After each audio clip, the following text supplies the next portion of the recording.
নমস্কার বন্ধুরা, আমি স্বপ্না বলছি। আজকের চায়ের সঙ্গে পাউরুটি মুচমুচে করে ভেজে নিয়েছি। তো পাউরুটির কোন অংশটা নেব সেটাই এখন দেখাবো। সেলাই পাউরুটি কিনলে এখানে দু মাথাতে এরকম দুটো পিস থাকে।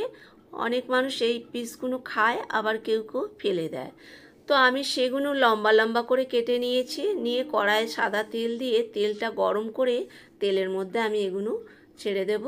দিয়ে আঁচ কমিয়ে আমি এগুলো একদম মুচমুচে করে ভেজে নেব। একটু লাল লাল হবে, আমি এবারে এগুলো তুলে নেব। তো বন্ধুরা, পুরো ভিডিওটা দেখার অনুরোধ রইল। বাকি যেগুলো ছিল সেগুলো আমি কড়াই দিয়ে দিলাম, দিয়ে ওগুলোও ভেজে নেব।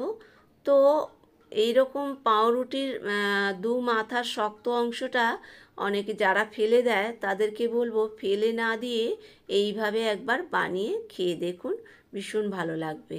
আর এর সঙ্গে নিয়ে নিলাম আমি গরম গরম ভাজার সঙ্গে নিয়ে নেব চাট মশলা, গোলমরিচের গুঁড়ো দিয়ে এইভাবে দুটো কাঁটাওয়ালা চামচ দিয়ে সুন্দর করে এরকম মিশিয়ে নিতে হবে মশলাগুলো।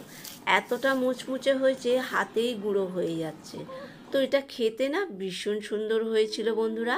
আর এখানে লাল চা সঙ্গে বানিয়ে নেব। দিয়ে দেব আদা কুড়িয়ে, দিয়ে দেব সামান্য নুন, দিয়ে দেব চিনি, গোলমরিচের গুঁড়ো দিয়ে বেশ কিছুক্ষণ ফুটিয়ে নেব। তো জলটা আমার ফুটে গেছে, কালারটাও চেঞ্জ হয়ে গেছে। এরপরে আমি চা পাতা দিয়ে দেবো, দিয়ে 2 সেকেন্ড আবার ফুটিয়ে নেব। ব্যাস 2 সেকেন্ড হয়ে গেছে। এরপরে আমি কাপে ঢেলে নেব। তো যাদের গ্যাস অম্বল সবসময় হয় তাদেরকে বলবো দুধ চা না খেয়ে লাল চা এইভাবে খান, শরীর ভালো থাকবে, গ্যাস অম্বলও হবে না। আর এই যে ভিডিওটা যদি ভালো লাগে লাইক কমেন্ট শেয়ার করার অনুরোধ রইল বন্ধুরা। আর চাইলে এইভাবে একবার পাউরুটির এরকম পেছনগুলো দিয়ে সুন্দর করে ভেজে খেয়ে দেখতে পারেন, ভীষণ ভালো লাগবে।